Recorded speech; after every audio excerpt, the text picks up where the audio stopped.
Hello everyone and welcome to another MASH session, and today I'm delighted to be joined by Steve Lindsey, who's the man behind the National Sales Conference, and that is one of, I think, the UK's leading events for upskilling and developing a community among salespersons. It really is a fantastic event. Steve, delighted you've actually made some time for us today, because I know you're a busy man. I thought maybe you could give everyone a bit of an introduction as to your own experience, talk about what Lincoln West does, and maybe give us a bit of an overview of the National Sales Conference. Definitely. Well, first of all, thank you so much for having us on board, Martin. And so I know you've attended our event previously, and what you guys are doing at the moment is great, championing the cause for the event sector.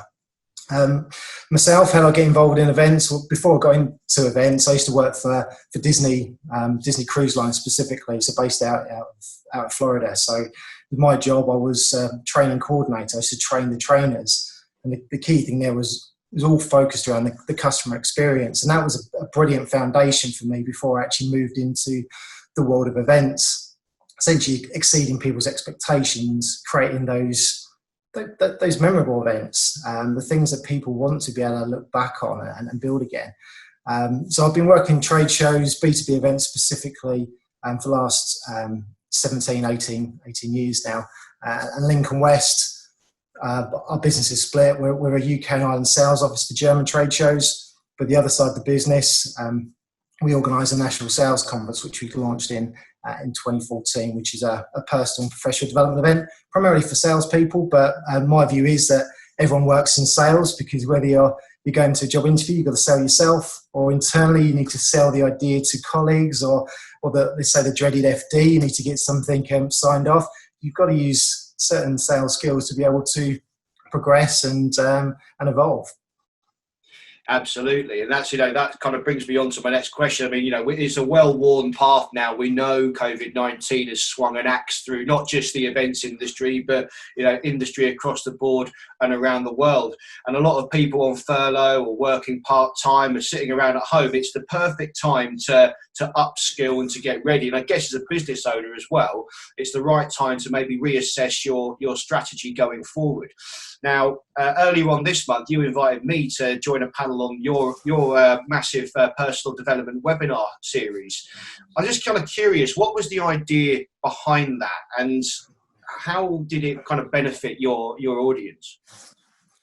Well, I mean, look, first of all, I mean, the reality is obviously everyone's going through a lot of change at the moment, and without us get sort of too deep inside of things, what Darwin said is it's not the strongest that survive, it's not necessarily the most intelligent that survive, it's the ones that are most responsive to change, and that applies to both business and individuals. Now, I've always been of the belief that you should be upskilling all the time.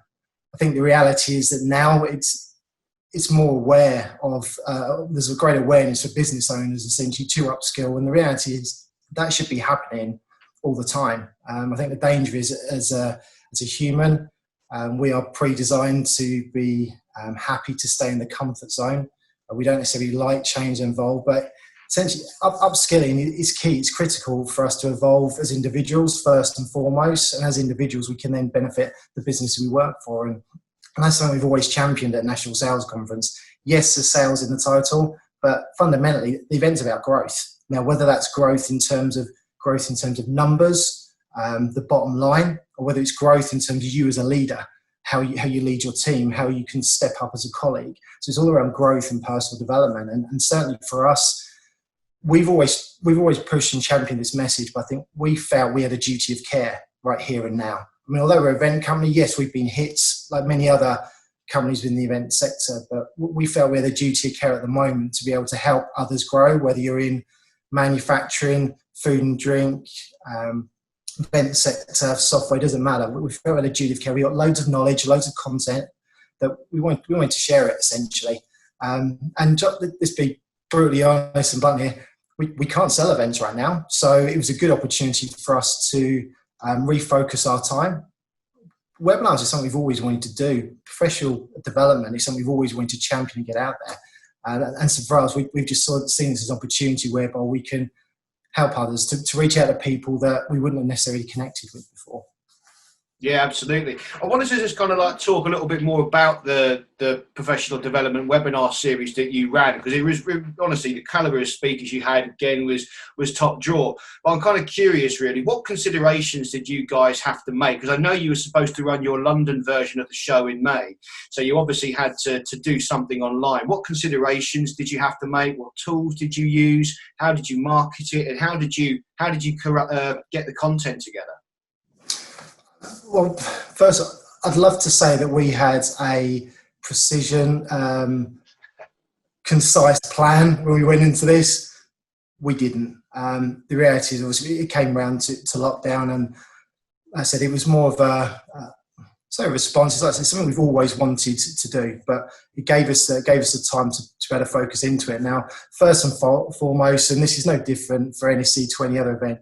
First and foremost, you need to make sure you've got the right content, the fact you've got something which someone can relate to. Now, whether you're an event and you've got a product that is going to be of value to your audience, or whether you've got some insight or knowledge or white papers. So first and foremost, our priorities was making sure that we keep our webinars the same quality and the same level of content as what we have at our live events. So even though it was a different portal, a different way of getting a message out there, fundamentally nothing's changed. National Sales Conference is all about personal development and growth. The webinars needs to reflect that. So we went back to the basics. Which speakers do we know? Which speakers are in our network? Which speakers who we know will be able to step up, will be able to share some insights, to be able to help, not just our customers, our delegates, but those around us. So that was the first thing, first of all, a call to arms, essentially. And like I said, our speakers didn't disappoint. It literally we decided to launch these webinars. It was the 27th of March. We had our first one on the 1st of April. So we went live within, like I said, 3 to 4 days. And our speakers, we've got a great community of sales speakers, professional speakers, and they jumped to the challenge, which was fantastic. So first of all, it was focused on the content. That was number one. And then after that, it was a case of rolling up the sleeves, going back to being a startup again, and just start hustling. Just get busy, talking to people. I think when you're going through difficult times, we all look for leadership. We always look for, whether it be an individual or a company who is at least taking some steps of advancement, because we all need something that we can gravitate towards. And for us, we didn't want to be there as, okay, this is just going to blow over in a couple of weeks. It might not. None of us knew, really, at the end of March. That didn't really sit very comfortable with us. So for us, it was important that we actually were leaders in this space. We had a duty of care for our speakers. We need to support our speakers. They've had some gigs which have been cancelled. So a lot of them have only ever done live gigs before. They've never gone online.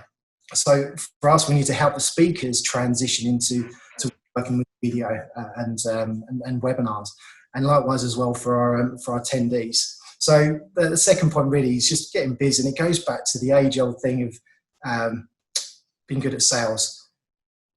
Go out your network, make calls, be present, get in front of people, and then pretty much everything else will take care of itself. I'm not a massive fan of luck. To be honest, I mean, there's numerous little sayings out there about the harder you work, the luckier you get. I don't believe in luck. Luck's not really an option. It's just a case of getting busy. Yeah, luck is certainly not a strategy. Take it from me. So just take me then through the numbers. What sort of engagement and attendance figures, if that's the right vernacular to use, were you kind of punching there over the course of your series? Well, I mean, in the beginning, because we hadn't done it before, we did a little bit of research and correct me if I'm wrong. I mean, just from the articles I found, that for webinars, you'd be lucky if you'd be getting between 30 to 40% attendance rate for webinars. So not too dissimilar to maybe a free to attend live events. Now, this was pre-COVID times, so we don't know that that's going to potentially change.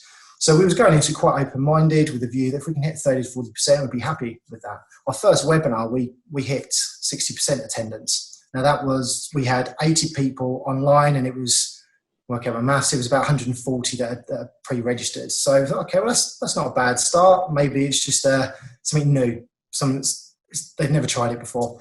But then as it was going along, we've been averaging, in fact, our highest webinar was 80%. We had over 200 people online. So we found this, we were confident in the numbers because we know the level of our speakers. We know we're dealing with some top level content there. So we know once people have engaged with us and they've been in our webinars, they will stay with us and the attendance rate will remain.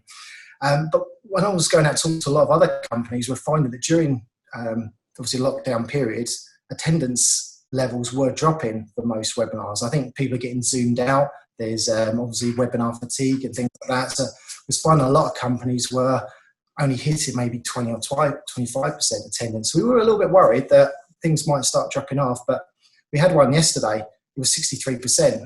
We had 260 people online. So we've been really, really happy, but that's not down to us. That's down to the speakers and the content that we've got. So yeah, I think we've done 24 webinars now. Yeah. No, that's fantastic. That's fantastic engagement. So obviously, I guess, a lot of people, like you say, are at home, and it perhaps paints a bit of a false picture about what the future might bring. But we'll come to that in a minute. I'm curious about the question that I'm getting asked and is on the tip of everyone's tongues is, can this model be commercialized? I mean, is the future of events, or is your event, is it still rooted in live? And can this hybrid or digital format on its own explore new commercial avenues? Absolutely it can. I think the one thing that you can't expect is that from day one. If you're a live event organizer like ourselves, to go straight into pushing out webinars, managing webinars, to turn it into a commercial vehicle straight away, that's just not an option. I mean, we're still learning new things. I mean, to commercialize it, you need a sponsor.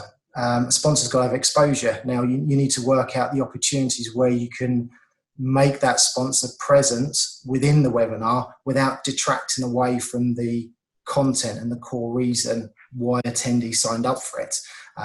Within our webinars, we don't have any product pitches at all. It's just pure content. So we need to find a way to integrate the opportunity for the sponsors there. But absolutely, it can be commercialized. My recommendation would be is that don't just see this as the only solution. This should be a way to help grow the live event experience. So us at National Sales Conference, yes, we're doing free to attend webinars at the moment. And if people attend live, it's free. But what we have done, we've actually built a portal now. So if people want to watch those webinars back, it's an on-demand service. So at the moment, it's £100 for a year subscription. And you can see all of our webinars on demand. So apologies for the plug there, but this is how we're commercializing things. So live webinars, great content, but to watch it back again, you just have to pay into an on-demand system. So that's one way of commercializing it. Another way as well that we're looking at is, for us, 2021, we envisage that to be our best live event year, because we've now opened our eyes as to a brand new audience, a pool of people that wouldn't necessarily engage with us because whether they couldn't get the time at the office, whether they couldn't get the sign off from the boss to attend the National Sales Conference, whether they're too busy actually selling or in too many meetings to free up time for their own personal development. Now we can actually reach an audience that we haven't done before. So the way that we're positioning is that we've got the webinars now, and we're using this as free content to help shout and promote about the great things you can learn at National Sales Conference, but giving those delegates a little bit of a taster around what the live experience will be. So don't view it as just a short-term fix. This should be part of your 12, 24, 36-month plan, because moving forward, hybrid events, virtual events, they are here to stay. Now, I do believe that there's a balance, because some industry sectors are going to have a greater need for virtual events, whereas other industry sectors or other audiences will have a greater need for a live event. There is going to be a balance in place, but we need to accept that virtual events are here to stay. It's no different. You go back to when you was a kid at school, you got your first digital watch. Now you don't call it a digital watch, it's just a watch. In fact, now it's an iWatch. Or mobile phone. We don't call it a mobile phone, it's just a phone. So we're calling them now virtual events. They won't be virtual events. They are just going to be events. So moving forward over the next few years, an event will have an online version. Now, whether that is an all singing or dancing, live streaming or whether it just be a recorded playback session. We have to accept, we have to look at the benefits that these virtual events are bringing. Like, as an event organizer, the one thing we've always strived to be is to be that that model, that place where everyone comes together. As an event organizer, you pride yourself of being able to put the right people in the right place and the right time. Now, with the way the world is now, there's so many more pressures and challenges on everyone. So to be able to do that job is that much harder.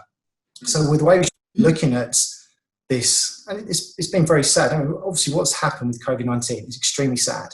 But there's going to be loads of brilliant things that come out of it, loads of brilliant changes. Now, we just need to embrace those changes. As an event organizer, we can be a better event organizer as a direct result of using these tools. You ain't going to be an expert from the beginning.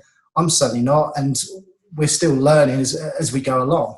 But we do have to step outside of our comfort zone. We do have to accept that this is the future, and it will be a balance. So on that note, what's kind of next for the National Sales Conference? I know obviously the national event takes place every November, and I know that the London one, your first London one, I think was supposed to happen in May, and I know you've pushed that back. Now you've got this, this hybrid or digital element to add as well. Where do you guys go from here? Well, we've got the webinars which are running till the end of July. We've got a webinar coming up this Thursday. We've got Sir Clive Woodward, who's going to be on the 30th of June. Our first digital event is the 10th of September. So that's our first event. It's going to be a half-day session in the morning. Then we're going to use that to then build up to the National Sales Conference, which will be a 3-day event. And when I say 3 days, it's not 3 full days. So we're going to have a morning, afternoon the next day, then the morning thereafter. We've got, I'm not going to reveal that we've got some big name speakers already lined up for. I'm not going to reveal it just now. We've got no agenda which is going live next week. But for us, yes, we've got these digital series for 2020. For 2021, we're going to start doing quarterly sales events. So we'll continue with the webinars, whether we do 2 per week. It may just be 1 a week or mix up a little bit, but essentially we'll continue with these free webinars in 2021. We'll have a quarterly online event with the view that we can actually build up to an even bigger live event at the end of 2021. And as a music fan, you go out and download tracks or tunes or you download an album, you still want to see your favourite artists live.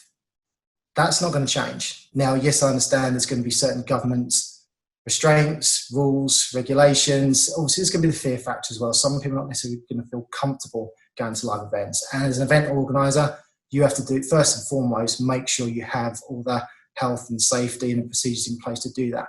We also need to be aware of the fact that some people are just not going to feel comfortable going to a live event.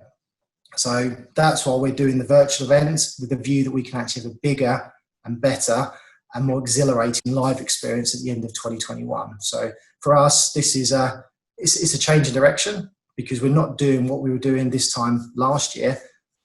And I can't lie, am I happy that we haven't had any revenue since February, that all of the German shows we work on have been cancelled, we've not had any commission, the fact that I can't sell any NSC tickets or sponsors for the National Sales Conference have said we're not getting involved with live events anymore. Am I happy about that? Of course I'm not happy about it. I can't change it. I cannot change that. So the only thing I can do is focus on the things that I can change. And as a business, we're all on board with moving digitally. All of our delegates, our speakers, they're now certainly our new delegates who've never experienced an NSC before. They've now had a small taster of what National Sales Conference is about. Now, to have that live experience in 2021, I'm expecting that to be our biggest yet. So that's, like, for us, it's really exciting. Like I said, we're parking the fact that our P&L is not looking that great at the minute, but the reality, Lincoln West has been around for, we're into our 15th year now. We're going to be around in 12 months' time, as are many other event organisers. You've got good, solid products. You just need to evolve, adapt and change. Steve, it is really good to hear such positive sort of attitude towards this. Where can people find out more about the National Sales Conference and the series? What's your website? Website is nsconference.co.uk. commercialized.co.uk. And on that page, we have our calendar, which has got the webinars, and we'll be updating our agenda on there for the September and November event. So, like I said, the webinars are free till 10. Just come have a taster. Next one is this Thursday. We've got Sir Clive Woodward on the 30th of June. So there's no trick, there's no catch. Just come and experience the webinars. If you like them, great. If you don't, maybe you know someone who does, who would appreciate them. That's good to hear. I don't normally endorse things, but folks, do check out the National Sales Conference and the webinars. I've been involved. I've seen it. They're fantastic speakers. Steve, I'm going to let you crack on. Thanks for talking to us.